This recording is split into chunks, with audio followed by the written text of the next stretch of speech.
What is up, guys? This is Alex from the We Should Be Working podcast. Today I'm joined with... Michael. That's me. How's everybody doing today? Pretty good? Pretty great out there? I'm good. I hope they're good. I'm good. All right, for anybody who doesn't know, the start of this podcast, it starts with tech, but about 30 minutes in, we transition to other things. But today, we have a mostly tech podcast. Yeah, we got a lot of tech for today. Yeah, so stay tuned. So let's get started. So it looks like Louis Rossmann brought this to our attention. He just covered an issue when it comes to Samsung.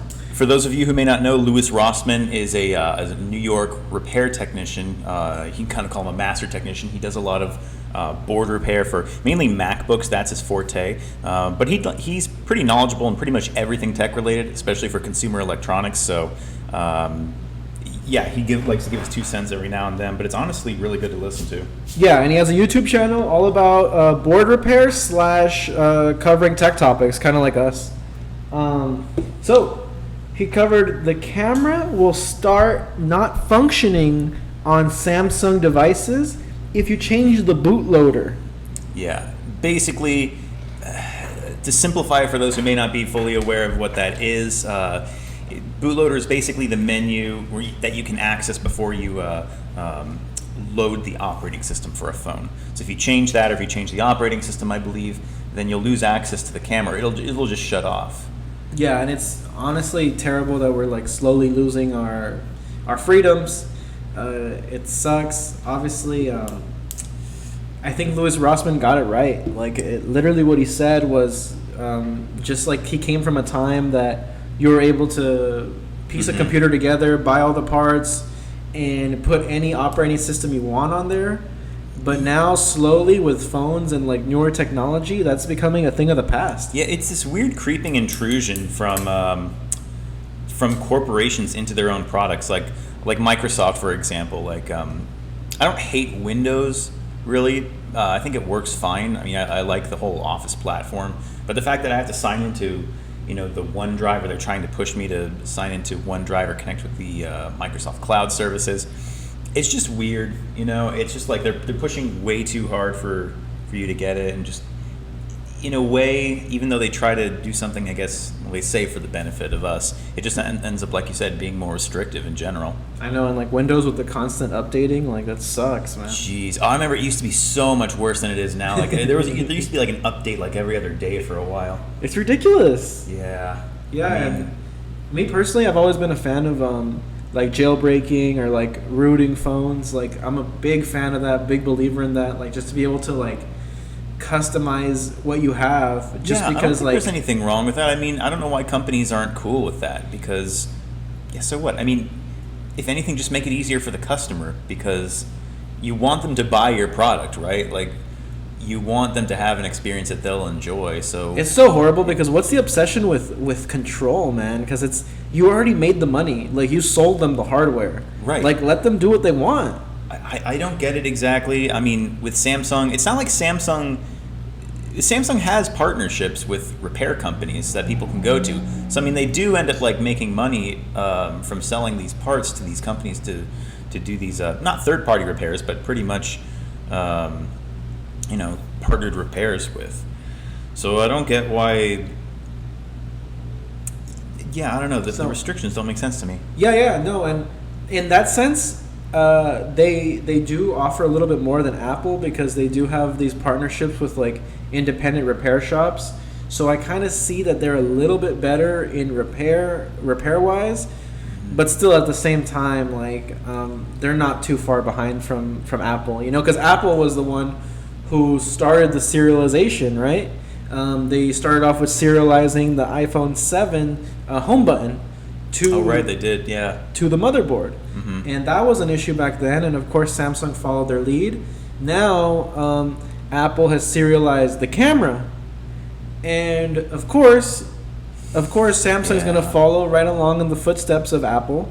But now Samsung's taking the next step and saying like, no, if you want to change the software, not even the hardware, if you want to change the software on your own device, phone. Oh my god, on your own device, then we're gonna start punishing you for that. That gets dangerous, though. I mean, like, what if someone downloads an app with some third-party, bloatware or adware, and what if that messes with the system and it decides, you messed with the BIOS, we're going to go ahead and just deny you access to the phone now. I mean, yeah, this kind of stuff, I can't see how it'll help them in the long run. I mean, maybe it's just a large company like Samsung, which is responsible for, I think it's 15% of South Korea's GDP or 15% of all exports. I mean, maybe the power just gets to them because, I mean, everyone has their whole life on their phone now. So, it's not like it was 10 years ago when, you could get your parts for a computer or whatever. I mean, now people's entire lives or their livelihood is on a device. So maybe they kind of feel that they understand that and they're like, okay, well, if we can control this as much as possible, we can influence, people or economies or just the way things develop. Yeah, it's definitely an obsession with control, and maybe they see some sort of way to produce revenue. I don't know what the issue is here.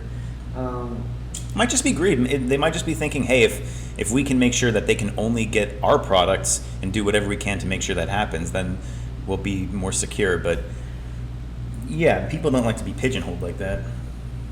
Yeah, unfortunately. Then I guess that does it with that. So let's go on to the next topic. What is that?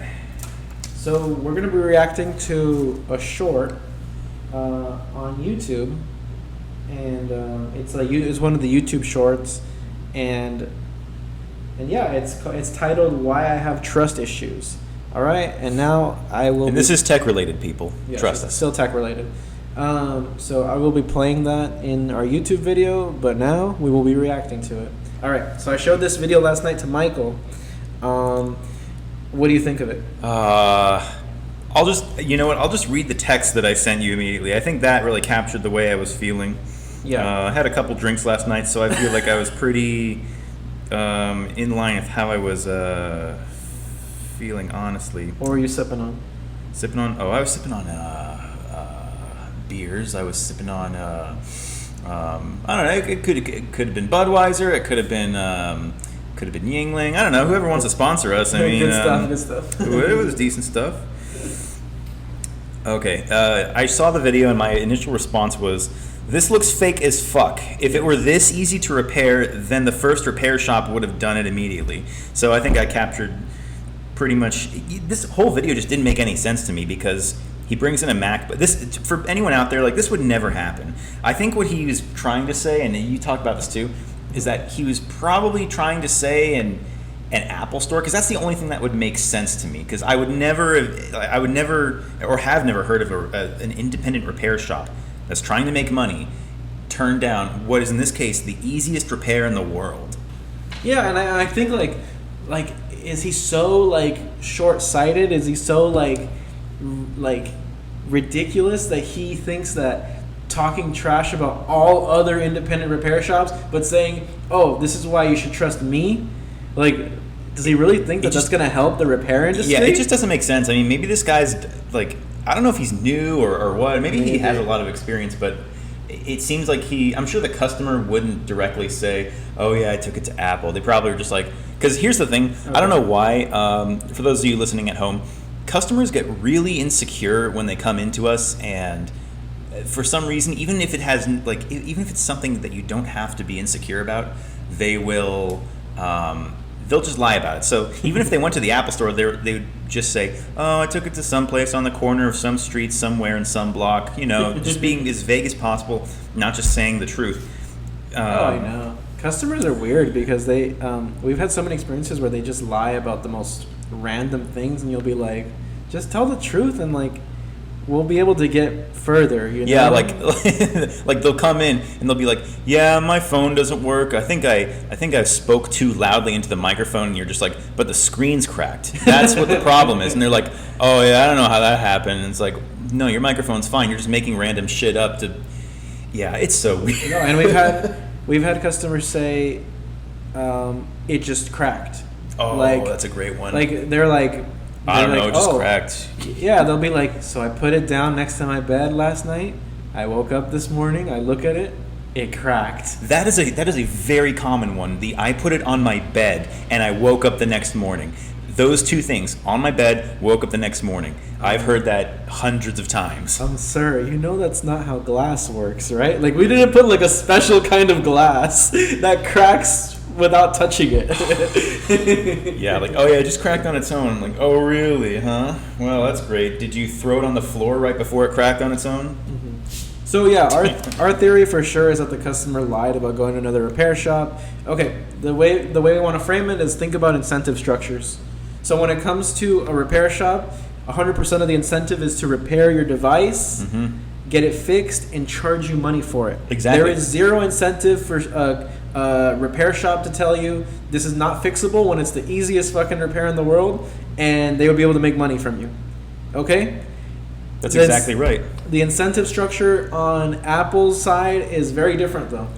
You go in, they have 100% incentive to convince you to buy a new laptop versus keeping the old one. Yeah, because basically all the revenue from an Apple store, if you were a tech there, which you're getting paid from that revenue essentially, is coming from the sales of new devices and accessories. Maybe you make some money as a technician repairing phones. I mean, you know, they do, but the majority is going to come from sales. Yes, and if this, I don't know who's lying about it, but either the person who made the video is lying or that customer that he spoke to is lying, because I've heard the exact same story. I've had the exact same thing happen to me, but the customer admitted it was the Apple store, which made a lot of sense. Okay. So, not with a MacBook, but it was with an iPhone. Yeah, well, what this guy points out in the video is, well, we see the liquid damage indicator is red, which is not really something that we give a shit about, because if we see, it doesn't matter if it's red, because it can just turn red over time with exposure to air over an extended period, because there's moisture in the air. Moisture in the air. You know, I've seen plenty of phones with that indicator tripped that have no liquid damage whatsoever, so that wouldn't really mean anything to us. We would be visually inspecting the motherboard to see if there's any sort of corrosion, liquid intrusion. Sometimes it's still wet. Like Sometimes it's still wet. Yeah, you'll yeah. look at it and you'll be like, oh, there's still drops on here. Oh yeah, I've got some like, oh man, I've opened phones and it's like a whole puddle of water is still in the phone. I'm just thinking, how the fuck is this thing not blowing up on the customer? And that's the funny story I had from the other day. Yeah. The customer came in and said, I have no clue how this phone just stopped working. And I open it up, and it was like a scene out of a movie, like where a guy opens a door and he gets like hit in the face with a wave of water. Oh. Like that's what it felt like opening up that phone. You're just like, bro, there's like a pool of water in here. Yeah, and then I get paranoid. I think like, what kind of water is this? Because I've had customers who were like, yeah, I don't know, I just got it wet, and I'm like, okay, well, what was it, like juice? Was it wine, God. water? And they're like, oh, I dropped it in the toilet. That's disgusting. Yeah. That's horrible. But yeah, the way he was talking about it with the liquid damage indicator, that's something Apple would look at. So Yes. that's why I think it was an Apple store. Yeah, so the thing that gets me mad about this guy is that why can't he just be honest about it? Because does he understand that he's putting a bad name on all independent repair shops? Like it's not already bad enough Yeah, when we get customers coming in and questioning us and not trusting us and expecting us to screw them over when literally our entire incentive is to fix their stuff, not to make it worse. And to do a good job, because we don't want them coming back. And you know, for those at home, it's basically how best you manage your time here. Because the more time you spend doing work, the less time you spend your time on repeat work, or for what am I trying to say? For like a warranty repair, the better, because you want to do the most work possible, but you want to waste the least amount of time. I think honestly, if people understood the repair industry, they would see how like it's one of the most fair industries there really is out here, because if we don't fix it, we don't charge you. So 100% of our incentive is to fix your stuff. Yeah, some places will charge you, fees or whatever, and I get it. Some places are a little shady, but you should be able to tell which ones are shady. You know, if it is like a mom and pop location and it looks shitty inside, okay, yeah, probably is, but not all the time. Not all the time. And in this case, I don't know. Maybe the guy No. was just trying to look good, so he could be like, "Look, it's easy. I'm honest with you. Trust me." But yeah, I've never heard of a repair shop that would turn down a repair that easy to do. From what I've seen, the shadiest places have been actually Apple certified places. That's been the places because I've worked there. Really? Yeah. Oh, do you mean like those warehouse locations? No, there's not warehouse locations. It's a place called. Oh, should I air them out on radio? It's this place called Mobile Kangaroo. So this They have place, multiple locations though, I think. yeah, stay away from Mobile Kangaroo because I worked there. I did not participate in their shadiness. That's one of the reasons I left. Was because even though they're quote unquote Apple certified, they purposely go out of their way to try and essentially just coerce and steal and snake money out of customers versus just a regular mom and pop repair shop is going to try and just treat you the best they can so they could have repeat business. Plus, in my experience, it's the stupidest thing in the world to just continuously lie to customers and try to scam them. Yeah. Because if they realize that they've been scammed, they're never coming back. They're going to tell people to stay away. And that's why that place, Mobile Kangaroo, it's so shady because the truth is that they get all their customers directly from Apple. So they have a continuous stream of customers that they source from Apple. So they don't care how they treat people who walk in. They're just going to treat them anyway, try and take as much money as they can out of them, and be horrible. Yep. I mean, and this is I'll my take your word for it. experience. Okay. Yeah, this is my experience. This is just what I saw, what I experienced. Maybe there's different repair shops that do it differently. Blah blah blah. You know, all the standard spiel. Mm-hmm. Well, speaking of repairs, I mean, personally for you, what are the devices that you really hate? Okay, so do you want to talk about the most unfixable, or what do you want to talk about? I guess in general, just devices we hate to fix. I'll start off with this one. I mean, Go ahead. We both had this a couple days ago when I was working here. Blackberries. They are the bane of, as far as I can tell, every repair store in the world. If you have a BlackBerry, fuck you. Get a real phone. Stop trying to live in this world where, I like the keyboard. Oh, I love the tactile feedback of a real keyboard is better than any touch screen I could ever have. I like having a little keyboard that's too big for my fucking hand to even interact with. Yeah. Just get a new phone, please. Yeah, no, Blackberries are done, but just the fact that on top of them being terrible devices at this point, So easy to mess them up. They always come back for some reason, even if you do everything right. yeah, on the repair side of things, they're literally unfixable. We've had several Blackberries come in. We've made the grave mistake of taking them in and attempting a repair. And I worked with a guy who made a good observation about BlackBerry owners. They are all psychopaths, and they hold on to Blackberries from like 2011 or 8. I mean, they hold on to them forever. Yeah, and they just simply will not get fixed, no matter what you do to them. Mm-hmm. It comes to the point where it's just get a new phone. If it's broken, get a new phone because that BlackBerry is not getting fixed. Second most unfixable phone is actually Alcatel, but honestly, I've never worked on one personally. Me neither. Well, the thing is about Alcatel is that the people, not the people, but the devices that people buy are so cheap that if we tried to repair them, it'd be more cost effective just to buy a new one. That is the issue with a lot of these devices, and unfortunately, people don't really get that in their head a lot of times. Where it's like, you went to Metro PCS, Boost Mobile, all these monthly carriers, prepaid carriers, and you buy a $100 phone. Which is super cheap for anyone who is listening. Yeah, you go buy a $100 phone and you expect when you crack the screen, you're gonna go fix it, like at the corner repair shop. Like, dude. And they're expecting repairs for like $20 or something. Exactly. They're like, buying a new one is another $100. So maybe this repair shop does it for $30. Right, and so let me break down exactly how we make money. So obviously we have to charge for the repair, okay? So we have to basically cover, on general, an hour's worth of labor, which is going to be anywhere with taxes like $15 to $20 per person. On top of that, we have to charge to basically cover the cost of the part that we get when we buy it. from our vendors, wherever they are, whoever they are. And on top of that, we have to make a profit in order to pay the rent and any other expenses and be able to invest in the future. So I mean, it's it's not just people Rent? get the sense of like, oh well, the part's $15. Can you just charge me $15 Yeah, rent is not and do free labor for you? Oh, okay, certainly, sir. Yeah, it's just like sometimes people don't grasp the concept of a business, and like rent is not free. They charge a lot of money to be here.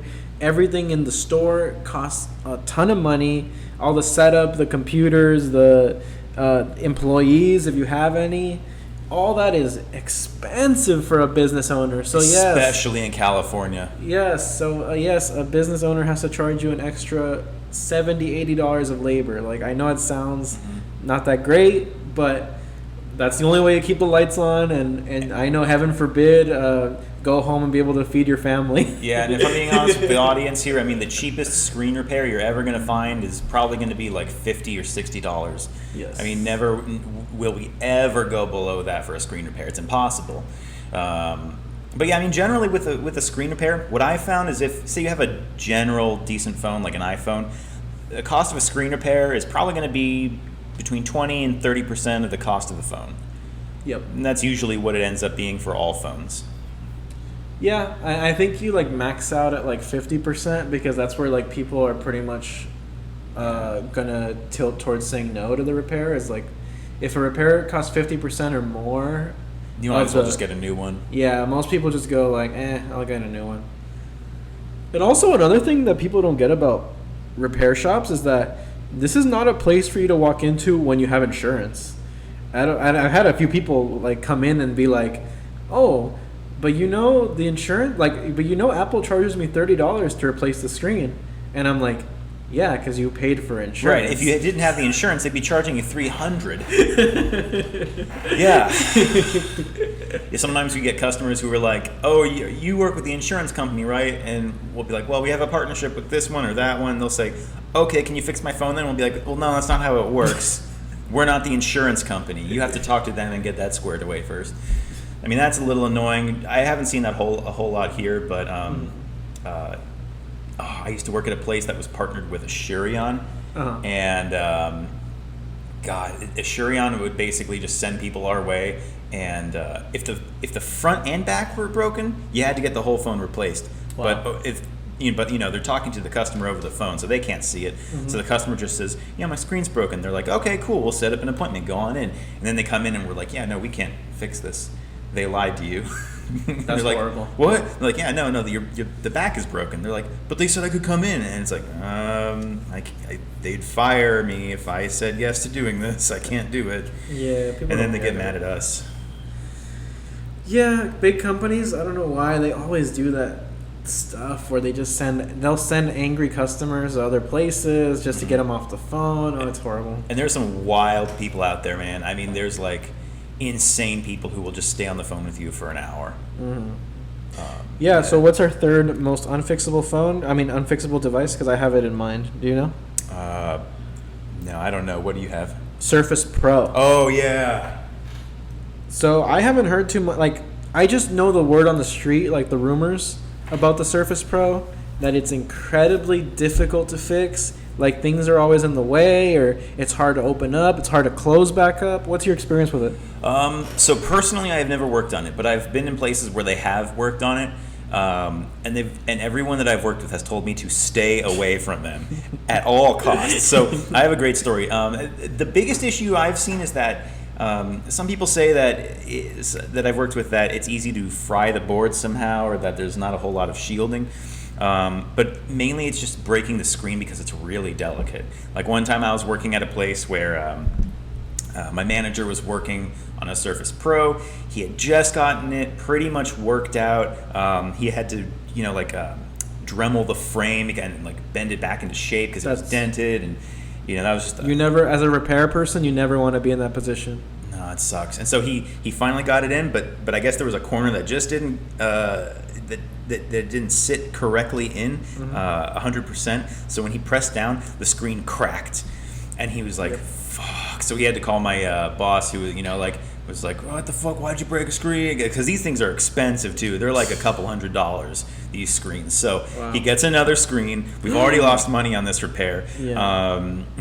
He gets another screen, and he puts it in place, and he's like, okay, he tests it out, but he's like, okay, I'm gonna save it for tomorrow when I have more time, so I can get this thing seated properly, because now I know what to do. So he leaves. The next day, my other coworker comes in. He sees that it's an incomplete Surface Pro and that all the adhesive's there, so he's like, oh, I'll just finish it for him. So he closes it up and crushes it again, and the whole thing just shatters. And and my manager had to get that replaced for a third time. Yeah, no, and that's another thing. It's like I would never pick up somebody's repair where they left off, like, because I just don't know what step they're on. I don't know what type of issues they're having. Blah blah blah. I just wouldn't. That's not something I would ever do. But I see, like, he probably did it from a good place. He was like, I'm gonna help somebody finish their job. Yeah, this guy was like a walking, talking. How would you say? He was like a YouTube anime fan personality come to life. I mean, this guy was fucking crazy funny, but he was annoying as shit too. He would go around being like, oh, dude, did you see the latest anime? Dude, the girls are fucking hot. And be like, that's cool. Cool? Why aren't you coming in your pants, dude? They're so fucking hot. I'm like, all right, why don't you go work on this? Hell yeah. Good. And he'd like make these fucking noises. This guy was a character in and of himself. He was awesome. Yeah, he definitely needs a YouTube channel. He should. But yeah, those are our experiences with the most unfixable devices. The devices that you should probably stay away from if you want to buy something that's going to last a long time. Because, yeah, those things will not last a long time, and they're not fixable. Yeah, if you want a phone that lasts a long time, just go with an iPhone. They last forever, in my opinion. Yeah, in my opinion, like... At least 5 years. I mean, they have a good track record. Damn, they're doing a lot of stuff right. Too bad we have to critique them later on in the day. But it is what it is. It is what it is. We call it like we see it here. Yeah, I'm not going to lie. Apple makes a good product. But they also like to act like pieces of shit every now and then for whatever reason, which we'll try to figure out. Yeah, they make mistakes, unfortunately. All right, so actually, no, that's the next thing on the next topic. Yeah. I'm sorry for calling you guys pieces of shit, by the way. Everyone at Apple, I know a guy who works there. I'm sorry. So Edward Snowden made a commentary about this whole new Apple debacle. If you guys are new to this, Apple just announced that they will be partnering up with the government, which I know, like, that already sounds horrible, right? So they're partnering up with the government to try to catch criminals, specifically criminals that target underage people. And we have to be careful about saying this on YouTube, but yeah, those who purchase images of underage minors online. So that's what they're claiming they're going to do. That's what that's what the press is running with, that they want to protect minors. And we're all for that, obviously. Yeah. But at what cost? That is always the question. At what cost? The immediate reaction I'm seeing pretty much from everyone so far is, what the hell, Apple? This just seems like a weird breach of privacy. What's going on? Oh, yeah. Did I explain how they're going to do it? They're going to do it by... No, how do they do it? They're going to do it by looking at all your photos. To put it in the short, simple terms. All right, not that simple. They won't be looking... They claim they won't be looking at all your photos, but they're going to have an algorithm. They're going to have a robot to... Oh, great. Yeah, exactly, right. They're going to have the robot look at all your photos, which I don't know if that gets any better.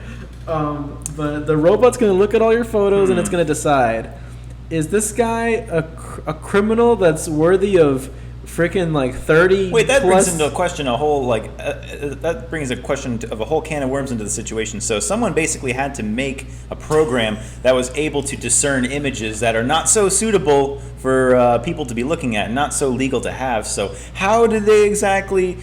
They must have had some source material to pull from so they could identify what they're looking at. It's all really weird. Yeah, that side of things is all really weird because, yeah, they work for a specific company. It's called like CSAM or something. I forget what it's called. Like, it's a specific name for a specific company that's like it's against the abuse of children, Okay. something like that, right? And they're the ones who are like spearheading this whole thing. And you wonder, like, they're the ones who are against this stuff the most, but they definitely have to have, like, they have to see it to, like, fight it, I guess. It's so weird. Like, it's really weird. Yeah, I guess the legality of it gets a little murky, but it is weird. I mean, it's like, why now and why is this all of a sudden a passion project of yours? I mean, I get that it's bad, but this... So all of a sudden, Apple is obsessed with saving children, and there's nothing wrong with that because it's a noble cause, right? Right, But much like other things throughout history, like we've seen in the 9/11 terrorist attacks, like right after, the government used it as an excuse to spy on everybody. So it's either like every time something like this happens that violates our Fourth Amendment rights, the government rolls out two options. Either we're doing this to save you from attacks overseas, or we're doing this to save the children. Yeah. Which one scares you more?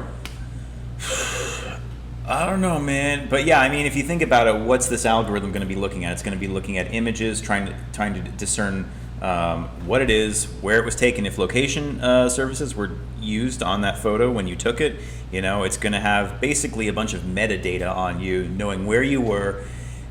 And, you know, we know companies are going to use this data just to advertise to people, to sell to people, to pretty much almost affect their lives. It's Yeah, so if it's, you guys... yeah, the opportunity for it to be misused is just so great in this scenario that it's just like, we all know it's just going to be a matter of time. If they implement this, that it's going to be abused somehow. Yeah, so Edward Snowden's like an old school whistleblower against the NSA, I believe. He was working for them. He was able to like smuggle out like a bunch of documents pretty much proving how much spying the American government was doing on its people. Yeah, unfortunately, like he had to flee the country because he pretty much exposed all the bad stuff that America was doing pretty much at that time. And he knows, like, since he worked in cybersecurity for the government, he knows like how much they use all these different types of programs to spy. And like, yeah, specifically this program, like he never worked for Apple, he never did any of this, blah, blah, blah. But he knows the theory that goes behind these propaganda campaigns because he was there, you know? Mm-hmm. Yeah, I mean, it's just like, the government's going to get, or whatever agency's going to get on its high horse and say, oh, good, we're doing this for the people. And it's one of those things where, you know, it's like, wait, if you protest it, they're saying, oh, okay, so what, you want this bad stuff to happen, so you're against us trying to stop this bad stuff from happening, and try to, you know, throw it back on you, and it's an appeal to emotion that I think at a certain point people are just going to go, yeah, I don't care if it happens. At this point, you've done too much. No one can trust the government. No one trusts you anymore. I don't care if it gets worse. No one wants this intrusion. Yeah, nobody wants this intrusion on their private life. Yeah, and they'll instantly start shaming you, right? They'll be like, "Oh, what you want this to happen? You want foreign actors to attack America, or you want underage people to be exploited?" And we're like, "No, we want the Fourth Amendment, like the way our founding fathers wanted it." And it's so weird because, like, we could certainly reduce the numbers of these things happening if the government just, I don't know, did its job better. Because we already have law enforcement dedicated to stopping these things. There's old school police work where it's just like, you know, you ask questions, you go around, you interview suspicious. Yeah, this is just kind of this is just like a slow. I've heard people online talk about this slow conglomeration and of power and resources and wealth. It's just going to basically, you know, go to fewer and fewer companies with ever greater overreaching control. Unfortunately, it kind of ties into some economics that is kind of inevitable, but even still, yeah, it's not right. But I mean, hey, if you want to fight it, there's always the Google Pixel you could go to. Google not that they're not so much worse. Oh yeah, actually. No, at this point, what I did was just turn off my iCloud. Because okay, so another stipulation was that they're only going to look at the photos you have uploaded to iCloud, which I don't know how true. Technically, it's like their servers or something. Yeah. Yeah, I guess I'll have to stop paying for iCloud then, because I don't want to. Yeah, that's an invasion. Well, I turned my of privacy. photos thing off. I toggled it off, so none of my photos are on the iCloud now. Nice. Yeah. Well, I'm not paying that 99 cents a month, Apple. Yeah. Or maybe I will. Who knows? Maybe I'll be lazy and do nothing, like everyone. Like everyone, yeah, I know. But yeah, it goes back to like, let's start off why the outrage is even here, right? Because don't be like, you have to have a very nuanced opinion on this stuff, and you can't be so short-sighted, like the way people make those emotional attacks do, right? Yeah.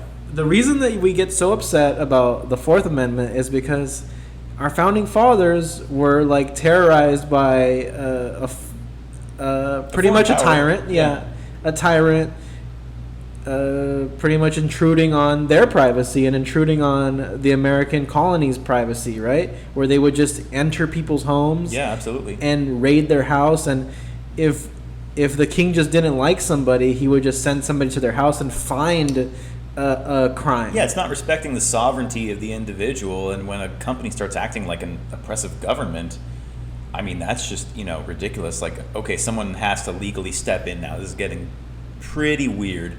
Yeah, historically, private companies teaming up with the government is never a recipe for good things for the regular people. Stuff like this keeps leading to me to believe, like, okay, there has to be some sort of, secret cabal of, billionaires and manufacturing conglomerates who want to just control everybody.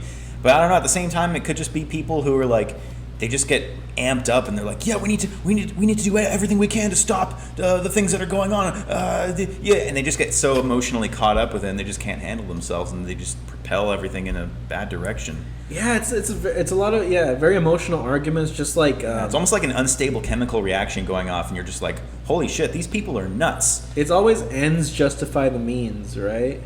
Right. I think, there's a lot of unstable people that get elected, or just, that are also influencing politicians. And in my opinion, I guess right now, is that what's probably happening to a large degree is that, say in Silicon Valley, for example, it's not like it was in the 50s or 60s or 70s. Now it's like a culture. They have a very dominant ideology, I think, and there's so much power there that they're always interacting with each other and rubbing shoulders with each other. So it's kind of like this, like, hey, we'll help you if you help us, and also maybe just, they're doing it this way, so we should do it this way too. And it's almost like, it's just kind of like a weird group think, and, scared to be different from the group, which is actually contradictory to what that area used to stand for. Right. They used to be all about like new revolutionary ideas. Yeah, but I guess when you mix technology with society and and where you stand in it with social media, I guess that's just kind of how it ends up bleeding into it. All right, since we're already in like this sort of down tone of like the world's gonna end and everything sucks, let's go to one more topic like that, and then we'll change it up. So the next one is Blackwater charging people to leave Afghanistan.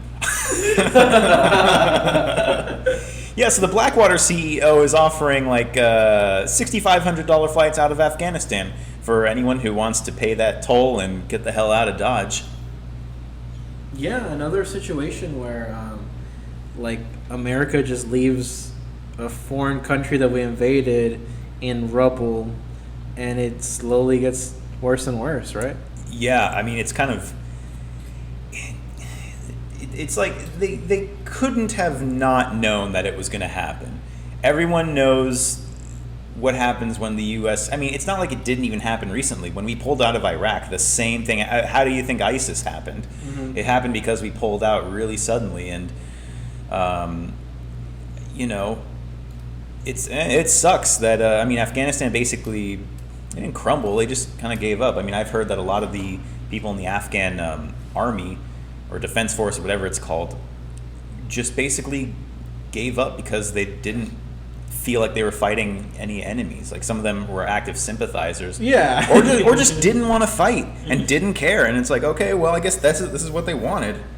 Yeah, I'm sure they wanted it the whole time. So now that America's gone, Yeah. everything's going to crap. But Blackwater's charging you to leave, so I mean, the people that have enough money to leave, they could go. I will say it's interesting to see an opportunist kind of come in and be like, you know what, we'll help out, and they're also offering, I believe, armed. I'm assuming it's armed. It's Blackwater, but services to pick you up if you need assistance getting to the airport and getting out of the country. Yeah, for an extra fee. Yeah, I'd love an armed Uber ride to the airport and get shot at. It sounds fun. Yeah, so the whole situation reminds me a lot of Vietnam, and with Richard Nixon and Henry Kissinger just like dipping out and leaving the whole place to get swallowed up by the Viet Cong. Yeah, dude, Biden did a interview like a week ago, and he was just basically like, everything's fine, it's all good, and you just think, what the hell are you talking about? And yeah, and you know, you have to have a nuanced opinion on that one too, because you're like, all right, we know it's bad that we left, but like, I'm not gonna point fingers at Biden. And I was thinking back on it. I was like, are you gonna point fingers at Nixon? He didn't even start the war. He just wanted to get out of there. Right. No, I'm glad we're out.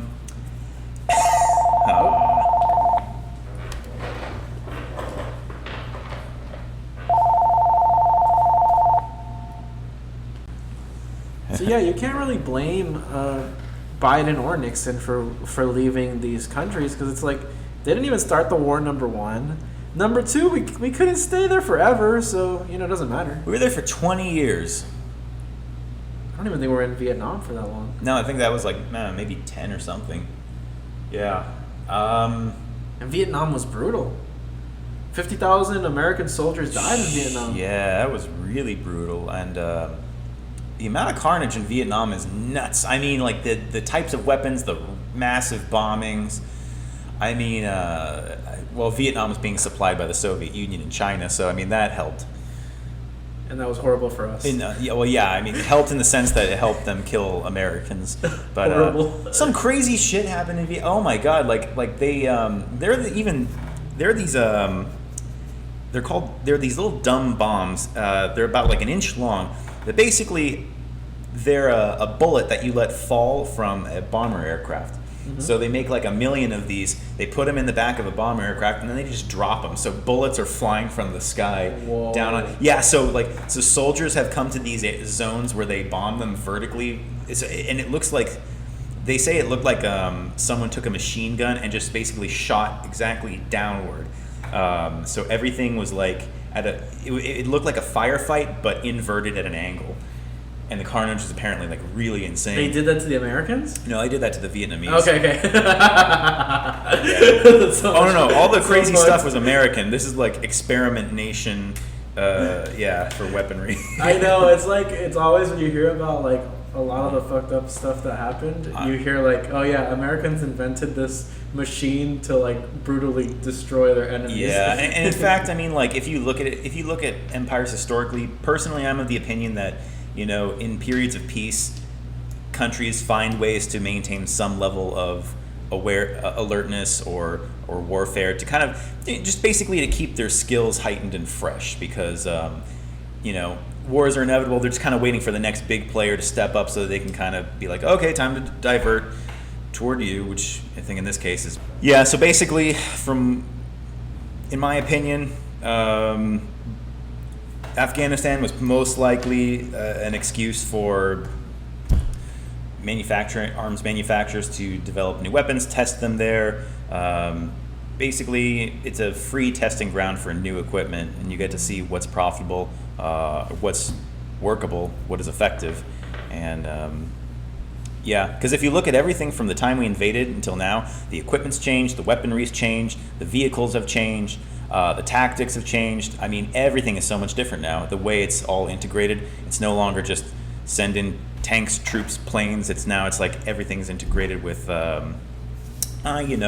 drones and shit. Yeah, to oversimplify. a weird story I heard from, it's a secondhand story, but it was my buddy who was in the military.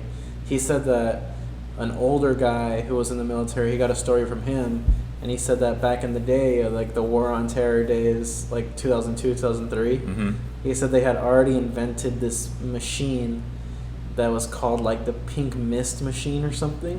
What? Okay. Yes, because it was like an explosive that would like detonate, but at the same time, like I forget if he said like it wasn't loud or something, like it was like relatively quiet for an explosive, and it would turn, it wouldn't, like humans would be turned into mist, What? into pink mist, like there would be no remains left. Oh my God. And I'm like, what, Jesus. they were working with some crazy stuff, bro. I wonder if he was being messed with, though. I wonder. Yeah. I wonder. I don't know. That could happen. There's been so many crazy things that the government's developed, and it wouldn't be a surprise they found another way to kill people. Yeah, it doesn't seem like outside the realm of possibilities. But anyways, let's try and change the subject and get onto some nice stuff, or some funny stuff at least. Okay, start us off. So, it looks like OnlyFans has reversed the ban. Yes! I mean, no! Oh, no! Oh, I'm sad. Boo! Yes, they've reversed the ban on explicit images. Oh, no, actually explicit acts, I guess, because before, Yes. yeah, they were still, the ban was supposed to be on pornographic images. Yeah, nudity would have been allowed under the new ban, except for, anything sexually explicit, showing some sort of, acts of sex. Yes, right.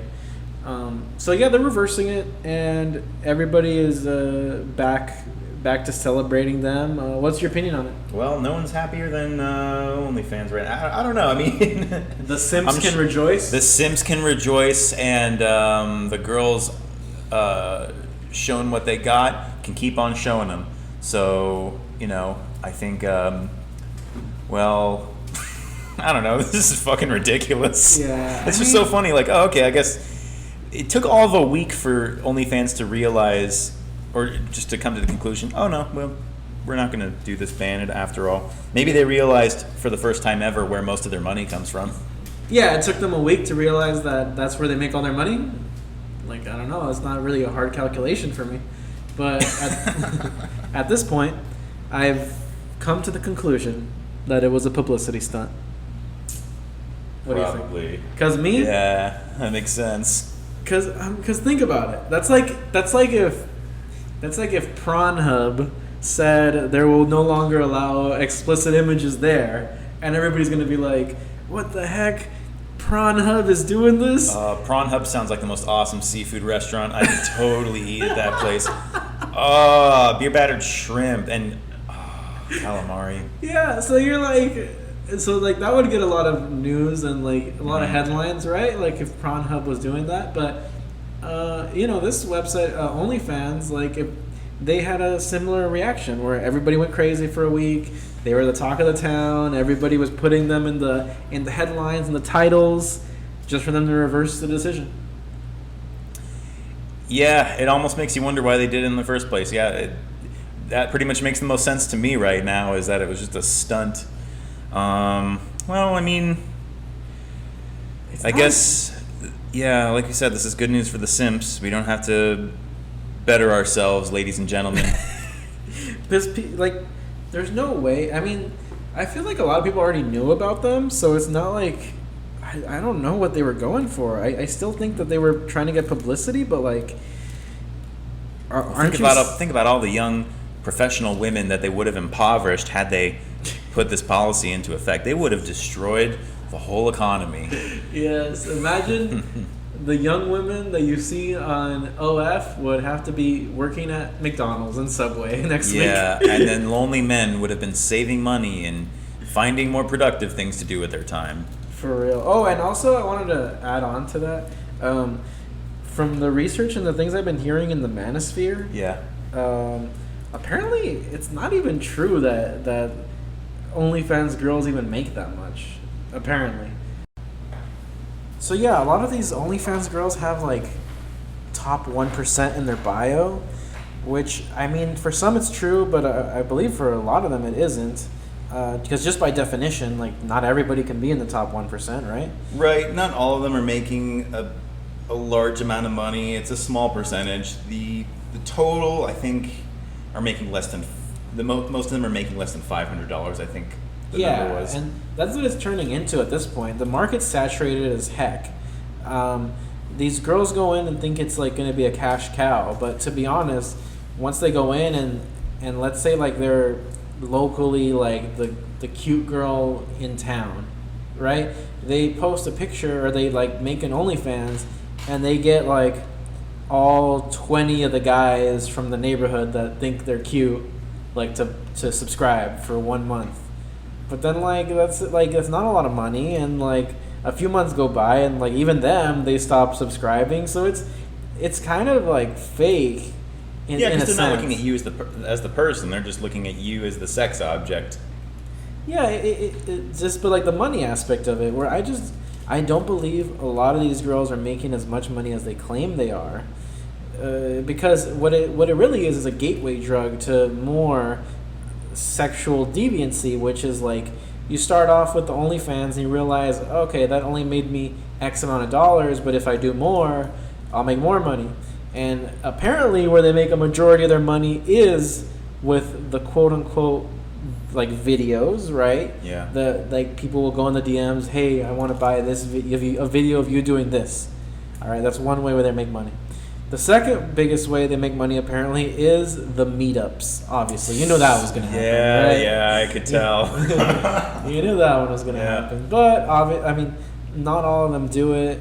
Not all of them do the meetup thing, and I'm sure even if they did, it would be like, thousands and thousands of dollars. But that's the thing, though. That's why I say it's a gateway drug to other deviant behaviors, because it's like, all right, you make X amount of dollars, then like at first you say, oh, I'll never do a meetup, right? You start off with that mentality, then eventually the money gets lower and lower, and eventually you're like, oh, well, I guess I'll do a meetup for 10 grand. Yeah, it's this kind of slow metamorphosis almost. No one jumps in.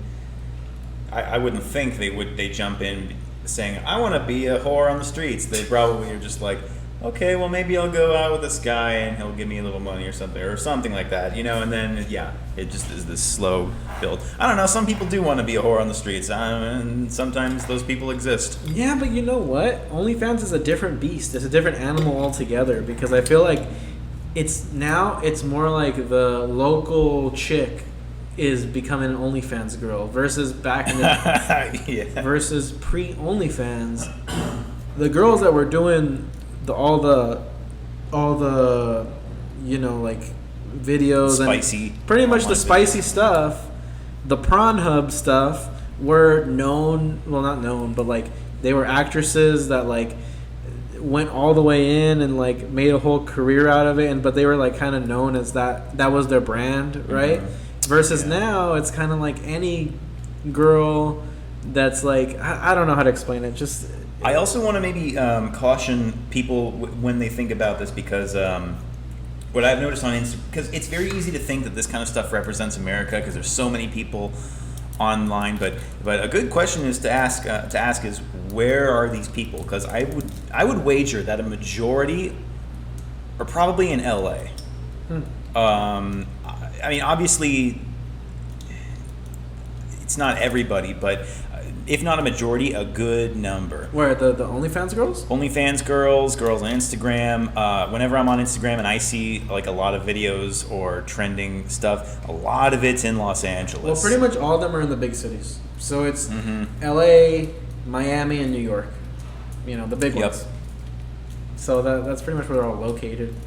But no, I think the best way to put it is the way our buddy was telling us telling me a few days ago, was that the level or like the number of OnlyFans girls, or like girls that did spicy content or spicy anything, was at one point it was like really low, right? It was like 10% of all the women, But slowly and surely, with the OnlyFans, like the invention of OnlyFans and all these other mediums, the percentage of women that are like marriageable or not doing that type of work, or even that aren't Instagram thoughts, is like dwindling. The women that are marriageable is like going lower and lower as the years go on.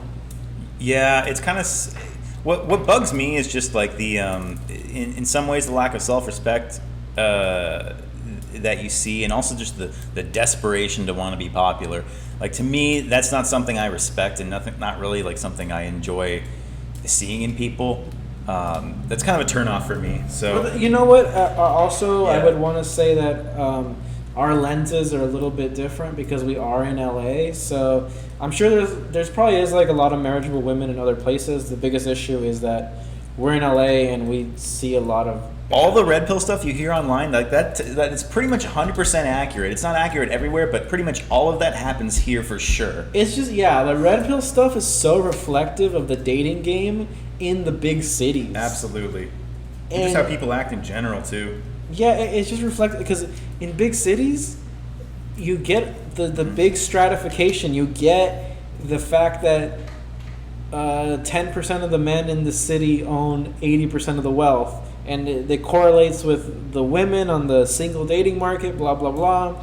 That's why you have like such a skew. That's why people in general in the red pill community, we have like a kind of a skewed view of things just because we're in big cities.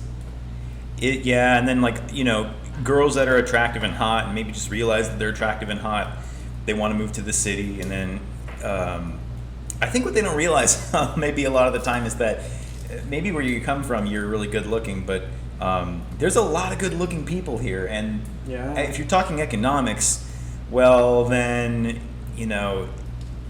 the large share of the market that you used to have, you don't have as much of here in Los Angeles.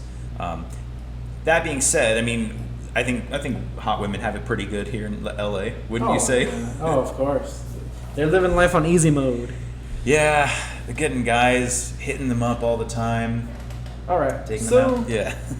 so let's do our this ridiculous tweet that has something to do with tech and something to do with the manosphere. Should I read it out to you?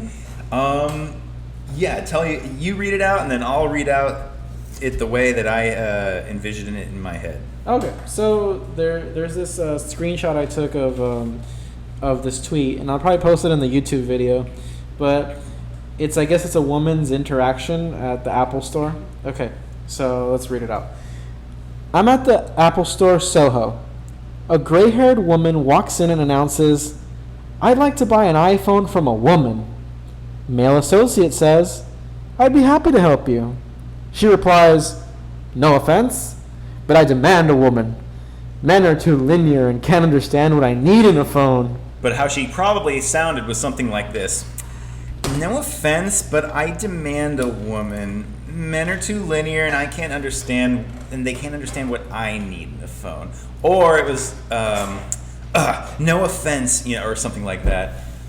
It's funny One of those two. because this like perfectly combines our knowledge of tech with the manosphere. Yeah. Right? Because let's break it down for you guys in technological terms. Bro, like Apple has like 3 options.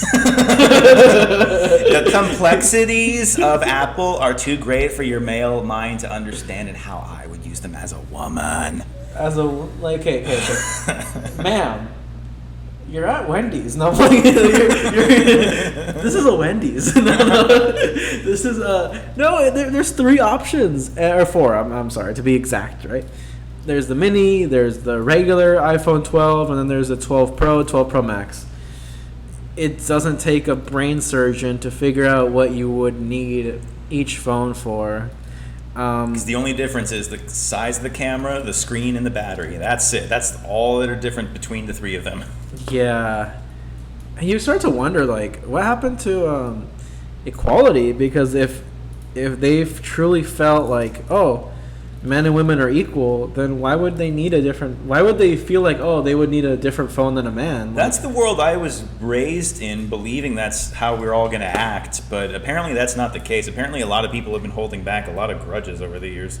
They're letting it out now or something. Yeah, apparently so. Also, the funny thing is, all these iPhones are designed by men. Literally. So when she says that men are too linear to understand what she needs in a phone, well, they're not. Yeah, I mean, maybe she's too linear.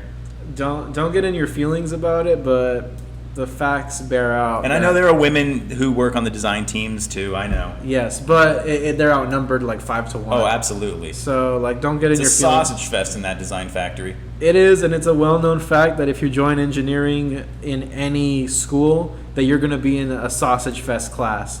I know because I was in a I wasn't in an engineering class, but I was in a higher level math class, and there was literally, it was like I said, there was a 5-1 ratio. I was surrounded by men, and there was 5 women in the whole class, and out of like a 35 person class, whatever. I don't want to get all exact about it, but whatever. No, tell us. It's okay. I failed the math class, so okay. so don't think that. Yeah. Don't think just because I was there, I'm good at math. Yeah, but it's not like, you know, engineers are all like, they're not like meatheads who just got out of the gym and like onto the football field or anything. You know, they're just, a lot of them are just nerdy people. Yeah, Same with the women. It just so happens that men are obsessed with things, and women happen to be more into people rather than things. But yeah, the phone primarily designed by men for the, but actually, the funny part is that it's designed by men probably for women, because if you know this statistic is that women control about 80% of the total, what do they call it, like leisure spending in America? Disposable income? Disposable income, yeah. They control 80% of disposable income. Yeah, or at least that, yeah, they end up spending 80% of it, right? Yeah. So they're the consumers. That's actually one of the reasons. I don't know if this is an original idea in the manosphere. I hope it is.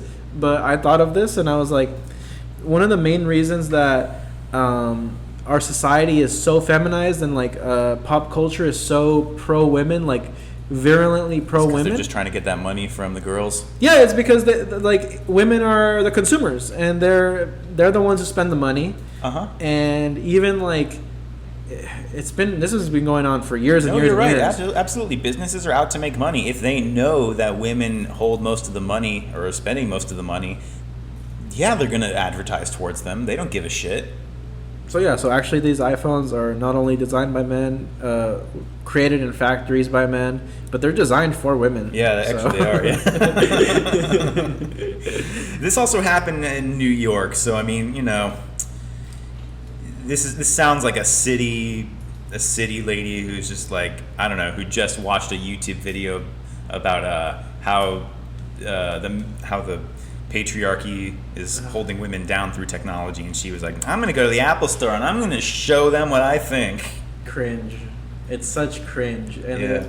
I hope that this person just made it up, because that would make my brain feel better. They probably had some woman come out and she just upsold this lady like fuck, and just gave her every accessory, every additional thing, if she was helped by a woman, the woman who sold her stuff without a doubt in my mind would just be like, yeah, fuck that lady. I hope she just buys a million things and goes into debt. What about the fact that They don't care. What about the fact that women don't even like each other?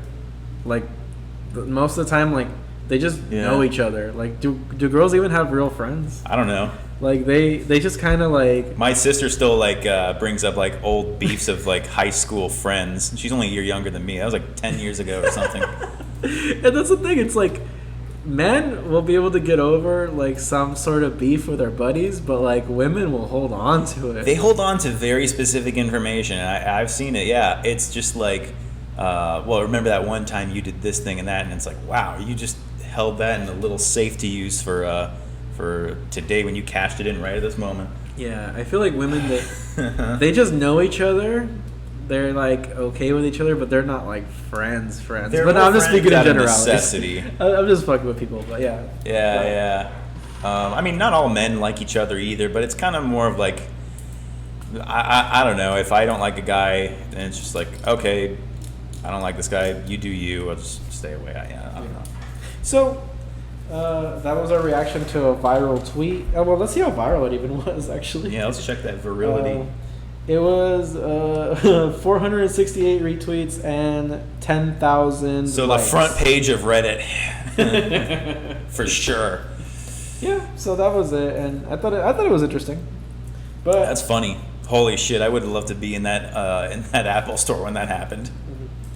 this is the point in the podcast where we really start to talk about random shit, because the last thing I wanted to mention was an old gay friend of mine. I don't even know why. We were just talking about this earlier. I don't even know how it came up, but so yeah, I had an old gay friend of mine. I saw him on Instagram, and he just posted like, oh, I just hit 500K on TikTok. And I was like, God damn! Like he blew up. So I went to check out his page, and Did you like what you see? Sure. I'm sorry. Man. You got this. So I was like, oh fuck, he's been blowing up, like he's been going off like crazy. So I was like, oh, he definitely unfollowed me. So he did unfollow me, but it just got me thinking, like, damn, what does it take to get up there? Because we want to make this podcast blow up one day. 500,000. Yeah, 500,000 on TikTok. Because there are people that I know have been on Instagram for a long time, and they have maybe like 40 or 50,000. Whoa, you have friends like that? No, not friends, but I just like Okay. people, like actual like celebrities or something. Oh, okay. Did this guy have also a YouTube channel, or is he primarily just Instagram? I think he's mainly TikTok, and then Instagram he has 15K. Oh, okay. Oh, followers on TikTok. And that's what drives me crazy, and that's one of the things that inspired me to start this whole podcast with Michael. It kind of drives me, is just the fact that I know these people in real life. I also have another friend that I knew in high school. Not friend, I actually don't really like him, but I knew him in high school, and he has 300K on YouTube. Holy shit. Yeah, and I'm like, I met him in real life. He's not a special dude. Like he doesn't bring some like he doesn't have any magical powers. Like he has a big personality. That's what I'll give to him. Like he has a really big personality, but it's because he's only like 5'6", so he has a personality that like makes up for his like height. I know what you're talking about. That kind of like the people with big personalities, and like in real life when you speak to someone like that, it makes for very weird conversation. But if you put that on a camera, For some reason, it's just entertaining. And I think the same way with like really good looking girls on like Instagram. I've seen some of them in real life, or those kind of like pretty girls. For some reason their face just doesn't like I don't know, it has kind of a weird shape, but when they're, because they're really photogenic, but when you put a camera in front of them, then they just like, I don't know, just kind of aligns or something, and then they look really great on camera. Yeah, there might be something to that, because yeah, there's certain people where you're like, this personality is off-putting, like it's weird, like you don't even want to be really talking to them because they're kind of obnoxious. But yeah, once the camera's on, it entertains people. Yeah, I mean, that's the weird thing about it. It's that it's kind of like the Kardashians, or just even the Real Housewives show. You know, you see people that are pretty much abnormal or dysfunctional, but on camera, it's enjoyable to watch. Yeah, people like to see a train wreck in that case. Yeah. In that case, yeah, but with these guys, like, more power to them. I hope that they keep growing. But now I'm in the space, and I wanna blow up with Michael. I hope our podcast gets big. Yeah. So if you're listening to this and you're not liking us on Facebook, Instagram, Twitter, TikTok, that's on you. That's on you. If we fail, it's your fault. But yeah, man, do you have any other topics that you've been thinking about? No, honestly, I think that's about it. I really fumbled those fucking gay jokes earlier, but It's all good. no, it's okay. I'll be working on them next time. I'll actually put them through a team, and we'll just do some writing beforehand. All right, yeah. So I guess this is going to be like a bonus track. Bonus content. Bonus content. Excuse me. Yeah. So we were starting off by pretty much just talking about the start of our career, kind of in the industry, and how we got into repair, blah blah blah, and then Michael added something that he wanted to share. Yeah, we were just talking, and I remember when I first started doing electronics repair, that was probably like the worst period in my life. So I was super poor. I managed to find work in the Bay Area, not as like an engineer or anything that was being paid a lot of money. No, I was pretty much making a little over minimum wage. I was living in a shitty apartment that was overpriced. This thing was from like the 50s. This place sucked so much that... So here's the thing. The wiring was old as shit. The insulation was old as shit. The building was old. Everything was so old in this place. You couldn't have too many electronic devices plugged in, or else all of the circuits would be blown. So this sucked during winter when we had to use a space heater because there was no central heating in this thing. It actually gets cold up there versus LA. So. Yeah, I mean it would get to like... Yeah, it would get to like maybe 30 degrees some nights. Michael is from the Bay Area. Yeah, this is San Francisco Bay Area. And it was pretty cold that winter. So anyway, I was right next to a freeway, so there was always soot getting into my place, and it was really just shitty. But the worst part about it is that I had gotten my car stolen. So I was living there for maybe like, I don't know, a few months. And, I come back from work one day and I get up, I'm going out to go to work. I'm walking toward my car and I realized I've been walking pretty far, a little more than I remembered. And at first I thought, oh, I guess I really parked further down than I thought I did. So much pain. And I got to the end of the block and I'm like, no, wait a minute, I definitely didn't park past the end of the street. What the fuck's going on? So I walk backwards, and I go back and forth maybe 2 or 3 times because I'm thinking, am I just blind or something? What's going on? Did I forget what my car? I really thought, did I forget what my car looks like? So yeah, I was thinking, did I forget what my own car looks like? And then I realized, holy shit, my car's gone. It's been stolen. So I was like, I guess I'll call the cops. How did you realize that it got stolen and it didn't get like towed?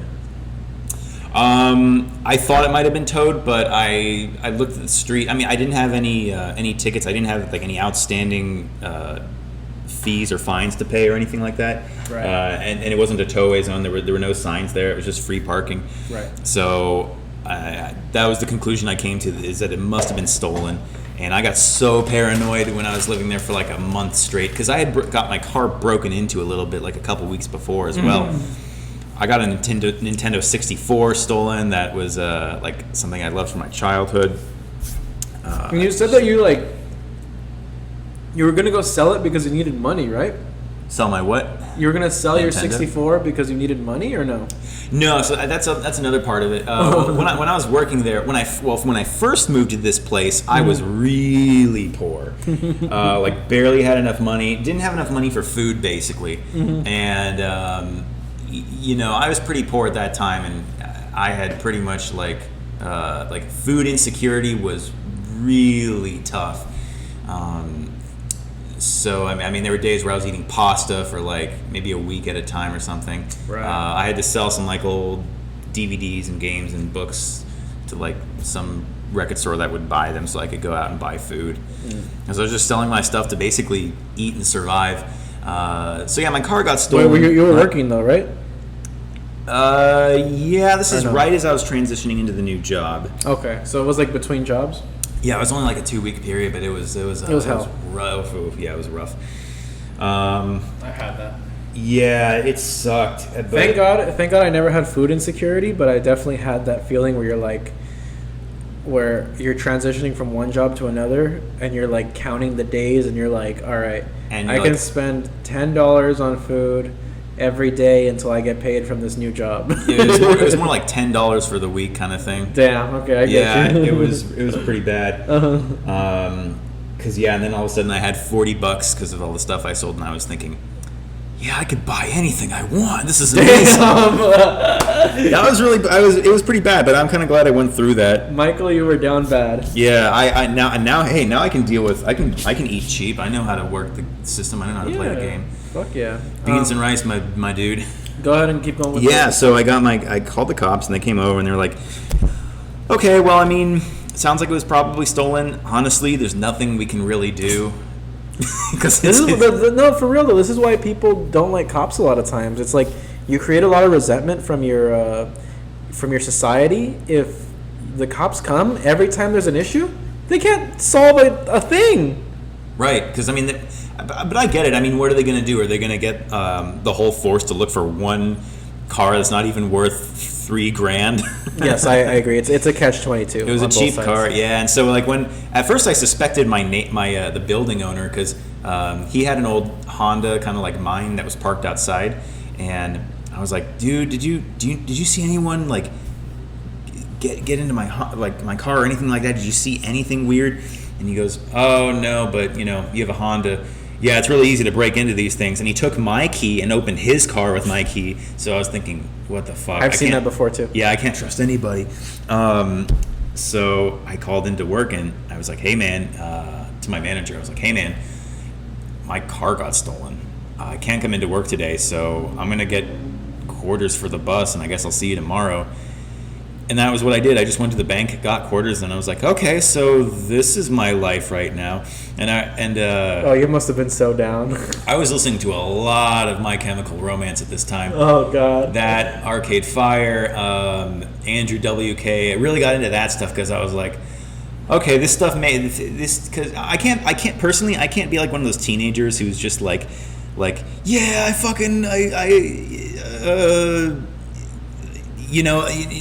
I need a real reason to like connect with that kind of music. To like, if the lyrics are like, when you're down and everything sucks, like I can't just. Well, you were connecting to it on a different level because like the kids that connect to it are like, my mom didn't buy me a BMW for my birthday. Yeah, whereas I can't afford food and I got my shit stolen. Yes. Oh man, what it's like to know real pain. Bitches. Yeah, hunger. That's not a fun one, but I mean, I think that molds you in a way. But yeah, I got. I wish we were drinking to this conversation. This is a good drunk conversation too. So yeah, I mean, so that at that point I was taking the bus, and I thought, okay, well I haven't taken the bus in a while, but okay, this shouldn't be so bad. Dude, it fucking sucked. Yep. Because the bus drivers suck, the people on there suck. So when I go in the morning, the bus is super packed because for some reason on the route that I had, all the people, mind you, this is like maybe a 10-mile bus drive or something like that, but it took like maybe 30 or 40 or 50 minutes sometimes just to go that far. So there was tons of people packed in there because they all worked at the hospital that was like halfway down. Right. So I would just be like sandwiched between people. It would be uncomfortable. I'd have my backpack. I just felt awkward the whole time. Yep. And so I did that for months, and I would walk to and from the bus, and I got off really late from work. So when I got on the bus, there's not a whole lot of people at night, but the people who do get on are like coming out of AA meetings. They're like just crazy fucking people. You get homeless people who like just won't pay the fare, and they'll be like, hey, can I get a free ride? And the bus driver was always like, dude, you can't, but okay, whatever. And it was it was nothing good, and I felt like I was going crazy because when I tried to talk to my parents and just tell them like, yeah, I mean, it kind of sucks. I mean, I'm taking the bus, and my mom would be like, oh, you meet so many like interesting people on the bus, and I'd just be thinking like, yeah, not really. The guy in front of me smelled like shit the other day, and like another guy got in a fight with a bus driver, and it was just like I really realized how great it is. I've been wanting to ask you this. Do you come from a poor family also? Nah, middle class. Middle class. Okay, I mean, like barely making it like working class. My dad worked as an engineer, but I mean, we didn't have anything fancy or special. Like the first. Like we got the Nintendo 64. I got that when I was like 12 or 13 when the Xbox 360 was coming out, and my parents were like, they got it as a used thing. Oh, okay. So like all the cars were used. I mean, middle class, like probably bottom middle class, but just I didn't like. I had a lot of neighbors who probably had parents that were like really rich. I know some were, but it didn't really matter. It probably matters more now with social media, but back then it didn't really matter. Make a big deal.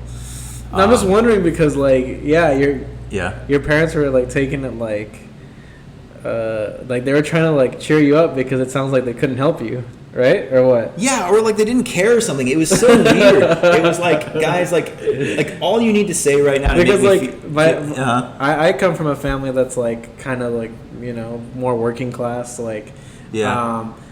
a lot of times they like when bad things happen to me, like they'll just be like, "Oh, look at the bright side," because they can't help me monetarily. All they could do Right. is like try and cheer me up. Yeah, I mean, I my parents were never going to help me monetarily, really, and I was certainly not going to ask them. Why not? Or because they couldn't, or because you just wouldn't? I just wouldn't. I mean, they've like helped me out here and there, but been like, you know, like small amounts, but barely. And Okay. I certainly don't want to take any money from them. Okay. That's just a personal thing. But basically, yeah, all I really wanted was just like some recognition that, hey, life kind of sucks a little bit. But I wouldn't really get it. So it was like, okay, I guess I'm here. I felt like I was in a world of isolation just because I was totally alone. Most of my friends were like in other cities. I couldn't really see anyone now because I didn't have a car. So yeah, for months I just took the bus on my own. I was walking back, and I kind of enjoyed it after a while. Mm-hmm. You know, I had to take small amounts of groceries back because I had to basically fit everything into like a small bag because I was taking it on a bus and hauling it for a mile after I got off. Right. So yeah, eventually what happened is like 3 or 4 months later, I got a call at the end of a shift one day, and some guy's like, "Hey, this is the police department for blah blah blah county. We found your car." And I was like, "You did?" And they're like, "Yeah, it's being towed right now. So do you want to come and get it? They're gonna get it towed away in like 20 minutes." And I'm like, "What the fuck? I have no idea. I have no way of getting it. No, I can't." And I was like, "Hey, can I pick it up sometime?" They're like, "Yeah, it's gonna be at this tow yard." So I had to pay like $400 to get it out of the tow yard. Fucking villains, bro. And I also had to pay like another $500 or $600 because these motherfuckers who stole it fucking like went overboard and like yanked out the ignition key. I don't know how, and then they like they wrecked the steering column. I had to get that repaired too. They're criminals. I had saved up a good amount of money too, and all of it went directly to repairing this damn car. Whoa, you're able to save up money? Actually, yeah. That's crazy. Yeah, I gotta get back to work. Okay, yeah, so I was actually able to save a little money this whole time. I guess cutting back on driving costs and just, I don't know, because I couldn't buy as much food as I wanted. I had to like kind of like really keep in mind how much I was spending. So yeah, I mean, at this time I wasn't basically doing anything. I was able to save up a good amount of money, but like I said, it went all the way to the car. I get you. Yeah, but I got it back, and dude, when I got it back, holy shit, was it dirty! And this is so fucking hilarious. My aunt gave me a drive down to this place. They fixed the ignition, and it was fucking full of dirty laundry and cigarettes and a ton of those car chargers. All of them broken, and a bunch of like really cheap electronics. All of them broken. I found a bunch of shit in the back. I basically, and I was taking trash out of that thing for days, and I scrubbed the shit out of the driver's seat for like a day and a half, just trying to get every bit of dirt out of that thing, because there was a lot. But there was one thing I found in that car when I got it back that was so unique and so interesting, I had to keep it. So here's a little weird story. So, well, when I was driving it back, I don't know why, I had the thought that, I feel like someone might have put something in the passenger side. What do you call it? The blinder or the Passenger side window? Yeah, the thing that you use to block the sun. That's I know what you're talking about. It's the I don't know why I'm blanking on this, but anyway, it's the mirror. I mean, it's the mirror that drops down. Yeah, exactly. So So I folded it down, I opened it up, and taped to the mirror was a picture of some Abercrombie and Fitch model in black and white. Damn, bro. And I just thought, who the fuck stole my car? Yeah, some weirdo, huh? Like, was he using this as emotional support? What was this? Was it, the thing is that, was it even like a nice car? Like, it was older, no? It's the car that's right out there. Oh, yeah. So much pain. So for everyone, yeah. So much pain. Dude, this car is like it's just an older vehicle just made to get from A to B. Like, it's nothing fancy, and people still had the audacity to fucking steal it. It's That's like, horrible. come on, you couldn't steal. By the way, where I lived, literally the next street over, Teslas, BMWs, nice homes, everything. But, you know, my street was the one that was a little ghetto, so that's where people would, they would abandon cars on this street all the time from theft. The police were always there because they always had to like check out the cars that were stolen. That really sucks. Yeah, your car actually, it comes. People used to like modify it to make it come with a kill switch because they were so easy to steal. Yeah, and they would have like secret compartments where the switch was, and like the only way to get the car started is to like go to that little compartment, switch it on, and then the engine would start. That's what my building manager did. Yeah, he told me he told me about that when he opened his car with my key. Yeah. Also, yeah. the I still have that picture in there, by the way. You do? I do. I'll show it to you after work. All right, I'll look at it. Yeah, the other one that makes a lot of sense is that freaking that long fork thing that they put on the steering wheel. I think it's like a steering wheel lock. Yeah. I think. I thought about getting that. I mean, I have a lock on my car, but I don't use the wheel lock. I use a brake lock. Oh, okay. So basically, like if someone tried to steal my car. Yeah, if someone tries to. Sorry, I thought we were having some. No. Yeah, if someone tries to steal my car, they can start moving, but they can't stop. That's crazy. Yeah. So I think it's worked, honestly. All right, you want to hear about my worst day? Yeah. What happened, man? Okay. My worst day was here in Long Beach. It was back when I was working for the city as a not the city, but I was working as a lifeguard back then. Oh. I wasn't making a ton of money, but at least I was making a little bit more than minimum wage. And I wake up one morning and I go walk to my car.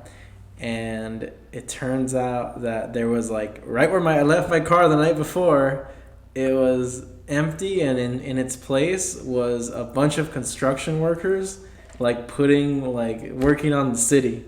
What? And I was like, where the fuck is my car? I was like, and at that time, yeah, like very similar situation. I was like flat broke. I literally had enough money to pay my bills, plus a little bit of extra money, and that was it, you know? So in my bank account and my savings account was like nothing, bro. And this is like 3 years ago now, I think. Like right around there, 3 years ago. I had no money, and then I just realized my car got towed. Jeez. And I was like, fuck. I called the city, and they told me they can't help me. Pretty much I'm fucked. And then I'm like, all right, well, I got to pay the piper. So I go down there. I go to this like really like dark building with a bunch of signs that say, please do not curse at our staff. What? Like signs that literally say, do not bring firearms into this building or you will be arrested. Oh, Jesus. Just like a bad place to be. So I already know what time it was, you know, like I'm not gonna be rude. It's not gonna accomplish anything. I'm not gonna do anything ridiculous. Yeah, just gotta face the music. Yeah, face the music. Walk up to the person. I'm like, hey, I'm here for this car. They're like, oh, you were towed? And I was like, yes. And they were like, all right, we have your car. It's gonna be $330. You could either pay with cash or debit, or no, cash, debit. I don't even think they accepted credit. Actually, I don't think they accepted credit because. I think the payment has to be settled. Is that the reason? Yeah, I think if they accepted credit, they knew like everybody would charge back that shit. Yeah. So Which shows you who they're dealing with most of the time. yes, yes, yes. So it was. I had to do like a whole fucking circus dance because I was like, wait, I'm broke. Like, so you're saying I can't put this on my credit card? And they're like, no, you can't. And I'm like, are you guys? You guys are joking. I was like, all right, well, I'm gonna see what I'm gonna see what type of fucking shit I can make happen last minute. I need my car. I run over to my bank. I tell them, hey, I really need cash, like desperately, and they're like, no worries, we got you. It turns out you could actually get a cash advance on your credit card. Really? Yeah, so you could they charge it to your credit card, but you could actually pull out cash. Oh, okay, cool. Yeah, so I was like, awesome. Like, I told them, give me $400 cash, and they're like, okay, no worries. Yes, sir. We'll do it right away. Just don't kill us. I was like, all right, that worked out. I go back, I give them the cash. I do all the song and dance. They give me my car back. Hella depressed, bro. Yeah, dude. And doesn't feel good. Yeah, $330 later, which at that time it might as well have been like a fucking $1 million, bro. Oh, yeah. And I was like, all right, well, I start getting ready for work. Work is about to come up. I realized that after all that circus, I'm actually late for work now. So I got dressed. I'm driving to work. I'm calling my job to tell them, hey, I'm running late because all this bullshit happened. Mm-hmm. Okay? Yeah. As I'm calling them, guess what happens? A fucking cop pulls me over for being on the phone, bro. Oh, Jesus, no. Dude, imagine that. Oh, my God. And you just got the car back, too. Dude, I just got kicked in the nuts this morning. And while I'm on the floor, like, screaming for help, I'm getting kicked in the face. Damn, it's like life knows that you're not doing well, and it's like, ooh, I'm going to focus in on this guy. Yes. So, the cop pulls me over. I tell him, officer, please, would you take it easy on me? I just got my car towed this morning. Of course, the cop tells me, it looks like you haven't learned your lesson, young man. Oh, my God. All right, I guess it's that type of day. I take the ticket. I'm like, whatever, just give me my ticket. How much is the ticket? That was like $300. But the good part about tickets is that you could actually like waive them for like months at a time. So I didn't have to pay that ticket till like 9 months later. But I still had to pay it, which was still a bitch, right? Yeah. So on top of everything, I was already calling to tell them I was running late. And because I told them I was only going to be 10 minutes late, and because I got pulled over and it ended up being like 30 minutes late, I got written up at work. Are you serious? Bro, so I got hit with the trifecta all in one day, bro. What were you doing at this time? Were you doing electronics repair? No, I was doing oh, right. You were the lifeguard. Yeah. And the next day, but the good part is that, you know, it's good to never give up. Like, I still had spirit left in me. I still had some fight left in me. The next day I called the towing, I called the city, and I argued with them for like 40 minutes, and they wouldn't budge. They told me to go fuck myself multiple times. And I was like, all right, we'll see who gets the last laugh, because I told them I never saw a sign back there. And they're like, sir, how come everyone else saw the sign except for you? And I was like, all right, fine, we'll see. I go over to the spot where I got towed. Yeah. There was an empty frame, like a piece of wood, with that looked like a sign should have been there, but it was just a piece of wood that was empty, that looked like it had a sign that was torn off of it. And I was like, oh, I got them. I got them good. I got them dead to rights. And I told them over the phone, I'm like, hey, I was about to file a civil lawsuit against the city for my $300, or what do they call it? A small claims case. Mm-hmm. But I'll give you guys one last chance because I have all the evidence I need right here. I took a photo. You said that to them? Yeah. Oh my God! Nice. I'm like, this is the last chance. No more fucking around with me. And they're like, their tone switched up completely, because the whole time, the whole 30 minutes beforehand, they're like, sir, you're fucked. Like, if everybody else saw that sign and you didn't, you're fucked. And I'm like, I know for a fact there was no sign. And I went back there and I proved there was no sign. Nice, man. Fight the power, bro. So what do? Do they reimburse you? They admitted defeat. They reimbursed me, but they still have to take their pound of flesh, bro. They don't give a fuck. They told me 4 to 6 weeks to get my refund. And I'm like, you guys are villains. You guys are terrible. But you know what? At least I'm getting my money back. All right, government, you may win this time. Yeah, dude. The city governments fucking suck so much. Yes, they do. When I had my car stolen, they said, okay, well, check in with this number. It's the city police department, and it's an automated system, but you go to this number or whatever, to this extension to see if your car has been found. But Jesus Christ, whenever I used that number and I used the extension, it just basically kept looping itself. It was like, okay, hey, welcome to the police department's call center. How can I help you? For number 5, do this. And so I go to number 5, and they go like, okay, thank you. For this issue, go to here. And I went to another place, and then it took me back to where I started because apparently that last place didn't actually do anything. And I would do that like once a week for weeks. Yeah, it's just shitty. Like, yeah, city governments are like, it makes you really hate government. It does. And so I worked in government for a little bit. Yeah, government sucks. People should not look to government as this savior or anything. It's so inefficient. I know. It is beyond slow. Just to do the simplest things, you'd be amazed. Yeah, it's too bad, but that's the way things go sometimes. Yeah, that is the way it is. But since then, thank God. You know what's crazy? Do you think that's changed you for the better, or no? hardened you in any way? I mean, technically, I do feel appreciate things because I'm like, oh, things could always be worse. So I appreciate things more, but overall, I hated going through a lot of the stuff, and hopefully things get better from now on. You know what's funny enough? I actually ended up doing, the best I've ever done in my life was actually over quarantine, which is really fucked up, huh? Financially or personally? Financially. You're not alone. I've heard a lot of people have been a lot better off. But speaking of which, I know I was talking just about the worst period of my life. You want to know what the happiest part in that whole saga was for me? What was it? After I got my car back, they stole my license plate. I had to get new plates from the DMV. But I had no way to get to the DMV other than by bus, but the bus didn't even go far enough.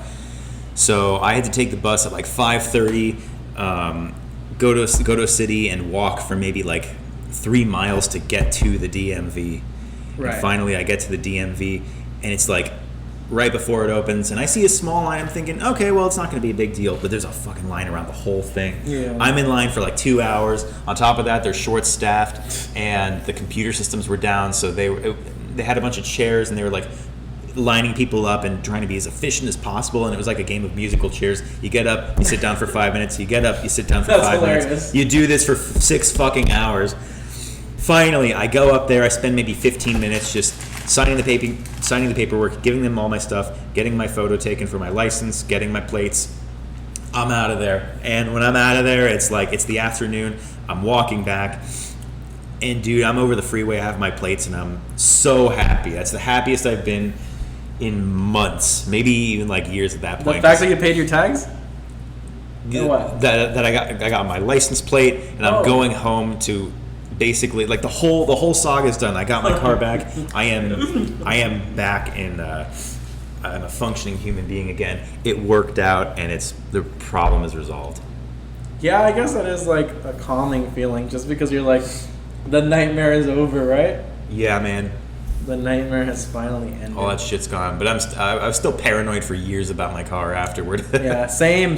I would have kind of nightmares, and I'd get so nervous because literally if I'm walking towards my car and a tree was covering it and I didn't see it for a split second, yeah, I would panic, bro. I would get into this crazy shaking, what the fuck, and then that's the thing. Whenever a car overshadows mine, and I think mine's been stolen again because I don't see it. Exactly. It's so scary. Yes. Oh, and then yeah, I had a similar experience with. This was not even that long ago, which sucks balls. But I would say like right before I got this job, like 6 months ago, I guess. Yeah. My car got broken into, and it was so upsetting because actually this happens a lot in the Bay Area, but in LA it's not as common. No, the Bay Area's got some. They have a lot of break-ins. A lot of organized criminals will do that thing. It's an issue up there. Yeah. So, but down here it wasn't even that common. This is the first time it ever happened. They literally broke in to steal my wife's skateboard that literally costs $40. No, $30. It costs like $30 at Big Five, and I'm like, not only that, bro. They literally broke my window of the back and the front, and I was like, why? Fucking bitches. Like, just break one, you jackasses! Jesus Christ! The criminals are always just like, you can tell there's something wrong with them because they're not thinking straight. Because any reasonable criminal would have just been like, all right, break one window and get that and go. But they probably broke in, were looking around, and then like, oh, nothing in the front. Let's check the back, break it again. Yes. So that was a horrible experience because they ended up stealing a total amount of value of like $60. You know, like it was ridiculous, and I had to go pay $400 to fix both windows. So yeah.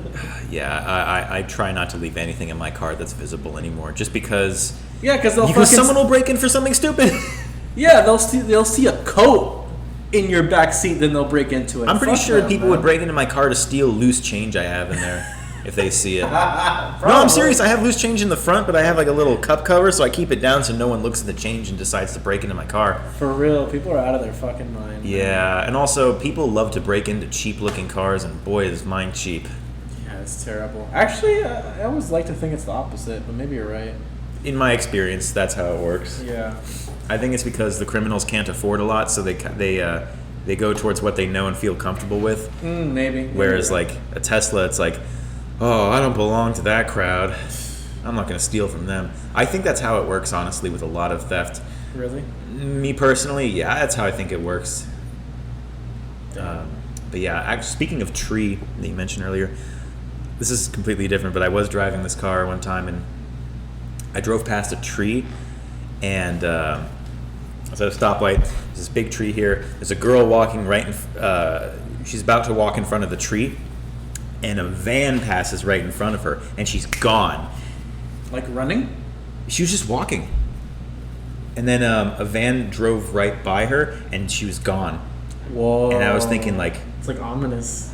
But yeah, and I thought for a second, whoa, did she just get kidnapped? But I was like, no. I saw the van. You know, if you could see through the window, so you would have been able to see if they opened a door on the other side, and they were going way too fast.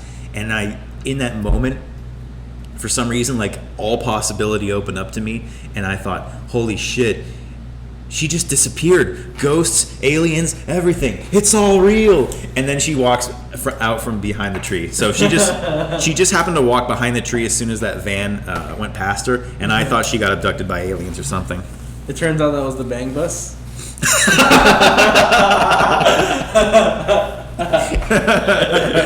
Plot twist. Yeah, holy shit. Plot twist, it was just a couple of nice gentlemen giving out rides on their bang bus. And then when they were done with her, they dropped her off, and I was like, oh, aliens. Yeah, man. Yeah, that's probably an even crazier story than aliens. Bang bus. That was the bonus content.